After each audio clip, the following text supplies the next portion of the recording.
Hello friends, welcome back to my YouTube channel talkative English with Varnika. आज की इस video में हम सीखने वाले हैं कुछ कंजंक्शंस के बारे में। चलिए अपने वीडियो को स्टार्ट करते हैं। ठीक है, पहले हम सीख लेते हैं एज वेल एज का यूज़। ठीक है, एज वेल एज का मतलब होता है साथ ही साथ। चलिए देख लेते हैं एग्जाम्पल के थ्रू कैसे एज वेल एज का इंग्लिश के सेंटेंसेस में यूज़ होता है। तो पहला सेंटेंस देखो क्या लिखा हुआ है, वे अध्यापक होने के साथ ही साथ लेखक भी है। वे अध्यापक भी है और लेखक भी है। ठीक है, अध्यापक और लेखक दोनों साथ साथ है। तो इसमें एज वेल एज का कैसे यूज़ करा, चलिए देख लेते हैं। देखो पहले हम इसे इंग्लिश में इतना ट्रांसलेट कर लेंगे कि वे अध्यापक है, तो इसकी इंग्लिश होगी ही इज़ ए टीचर। इसकी इंग्लिश हुई ही इज़ ए टीचर। अब इसमें है साथ ही साथ, और साथ ही साथ को इंग्लिश में क्या बोलते हैं, एज वेल एज। ठीक है, एज वेल एज लिख दिया। अब लेखक भी है, लेखक को इंग्लिश में राइटर बोलते हैं, ए राइटर लिख दिया। तो सेंटेंस क्या बना, he is a teacher as well as a writer. He is a teacher as well as a writer. वे अध्यापक होने के साथ ही साथ लेखक भी है। एज वेल एज का यहाँ पर मीनिंग हुआ साथ ही साथ। अब दूसरा सेंटेंस देखो क्या है, रमेश के साथ ही साथ सुरेश भी अनुपस्थित था। ठीक है, रमेश के साथ साथ सुरेश भी अनुपस्थित था। तो पहले रमेश क्या है, नाम लिखेंगे हम, रमेश लिख दिया, और साथ ही साथ को इंग्लिश में एज वेल एज बोलते हैं, एज वेल एज लिख दिया। अब रमेश के साथ कौन अनुपस्थित था, सुरेश, तो सुरेश लिख दिया। अब देखो हम हेल्पिंग वर्ब वॉज का ही यूज़ करेंगे। क्यों यूज़ करेंगे, क्योंकि जब दो सब्जेक्ट के बीच में कंजंक्शन आ जाता है तब जो है हम सिंगल वर्ब का ही यूज़ करते हैं। जो सिंगल पर्सन के लिए जो वर्ब का यूज़ किया जाता है वही वर्ब यूज़ करते हैं। यहाँ पर वॉज आ जाएगा। ठीक है, वॉज लिख दिया। अनुपस्थित होने को इंग्लिश में अब्सेंट बोलते हैं, तो अब्सेंट लिख दिया। तो सेंटेंस क्या बना, Ramesh as well as Suresh was absent. ठीक है, Ramesh as well as Suresh was absent.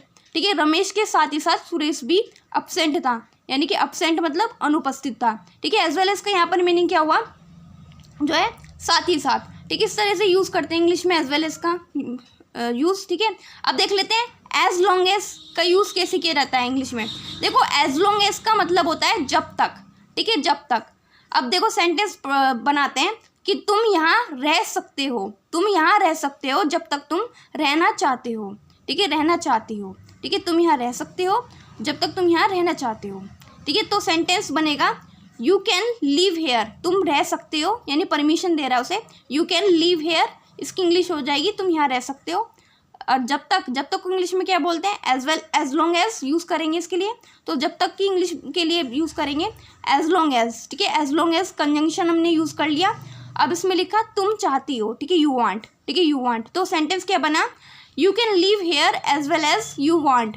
ठीक है, you can live here as long as you want. ठीक है, तुम यहाँ रह सकते हो जब तक तुम चाहते हो। यहाँ पर एज लॉन्ग एज का यूज़ किया जब तक के अर्थ में। इस तरह से मतलब यूज़ किया जाता है एज लॉन्ग एज का। अब देख लेते दूसरा यूज़ देख लेते हैं। देखो अब देख लेते हैं एज ऑफ नाउ का यूज़ कैसे किया जाता है। ठीक है, एज ऑफ नाउ का मतलब होता है फ़िलहाल। ठीक है, इंग्लिश में एज ऑफ नाउ को जो इंग्लिश जो वर्ड है, ये कंजंक्शन है जो हमारा एज ऑफ नाउ, इसका मतलब होता है फ़िलहाल। अब सेंटेंसेस में इसका यूज़ कैसे किया जाता है, चलिए देख लेते हैं। पहला सेंटेंस पढ़ो क्या लिखा है, फ़िलहाल अब हमें जाना चाहिए। ठीक है, फ़िलहाल अब हमें जाना चाहिए। तो फ़िलहाल को इंग्लिश में बोलते हैं as of now. As of now लिख दिया। अब हमें जाना चाहिए, इसकी इंग्लिश क्या होगी, we should go now. We should go now. तो सेंटेंस क्या बना पूरा, as of now we should go now. As of now we should go now. ठीक है, फ़िलहाल अब हमें जाना चाहिए। ठीक है, अब दूसरा सेंटेंस क्या है, फ़िलहाल मैं सही सलामत पहुंच गया। फ़िलहाल मैं सही सलामत पहुंच गया। अब फ़िलहाल को इंग्लिश में क्या बोलते हैं, as of now. As of now लिख दिया। ठीक है, अब मैं पहुंच गया को इंग्लिश में क्या बोलते हैं, ये प्रेजेंट परफेक्ट टेंस है, तो इसे इंग्लिश में ट्रांसलेट कर देंगे कि मैं पहुंच गया, I have reached. I have reached. सही सलामत को इंग्लिश में क्या बोलते हैं, इसके लिए एक फ्रेज यूज़ की जाती है इंग्लिश में, सेफ एंड साउंड। ठीक है, सेफ एंड साउंड ये जो है पूरी एक फ्रेज है। ठीक है, सेफ एंड साउंड का मतलब होता है सही सलामत। ठीक है, I have reached safe and sound, मैं सही सलामत पहुंच गया।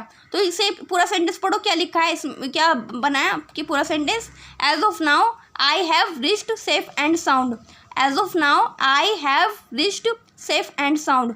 फिलहाल मैं सही सलामत पहुंच गया। अब देख लेते हैं सच एज का यूज़। ठीक है, सच एज का यूज़ कैसे किया जाता है इंग्लिश के सेंटेंस में। देखो सच एज का जो है मीनिंग होता है जैसे। जैसे हम किसी चीज़ को एग्जाम्पल देते हुए समझा रहे होते हैं तब इसका इंग्लिश में यूज़ किया जाता है सच एज। जैसे सेंटेंस देखो पहला क्या लिखा है, एग्जाम्पल के थ्रू हम समझते हैं। मुझे फल पसंद है जैसे आम, सेब, केला, अंगूर, संतरा आदि। ठीक है, मुझे फल पसंद है जैसे आम, सेब, केला, अंगूर, संतरा आदि। तो इसे इंग्लिश में ट्रांसलेट कर लेते हैं कि मुझे फल पसंद है, इसकी इंग्लिश होगी I like the fruits, I like the fruits. अब इसमें आया सच एस, ठीक है, सच जैसे मतलब इसमें आया जैसे। ठीक है, मुझे फल पसंद है, इसकी इंग्लिश होगी आई लाइक द फ्रूट्स। अब इसमें आया जैसे, जैसे वर्ड के लिए इंग्लिश में लगाएंगे हम क्या लिखेंगे, सच एस। तो हमने लिख दिया सच एस। ठीक है, अब फलों के नाम लिख देंगे जो भी यहाँ पर लिखे हुए हैं। ठीक है, आम, सेब, केला, अंगूर आदि। तो इसे इंग्लिश में आगे लिख देंगे मैंगो, एप्पल, बनाना, ग्रेप्स, ऑरेंज एटसेट्रा। ठीक है, इस तरह से हमने लिख दिया। सच एस का मीनिंग हो गया यहाँ पर जैसे। ठीक है, एग्जाम्पल देने में इसका सच एस का यूज़ किया जाता है। ठीक है, और if you like this video please subscribe my channel. ठीक है, ऐसी यूजफुल वीडियोज़ मैं आप सभी के लिए लाती रहूँगी। तब तक के लिए बाय बाय।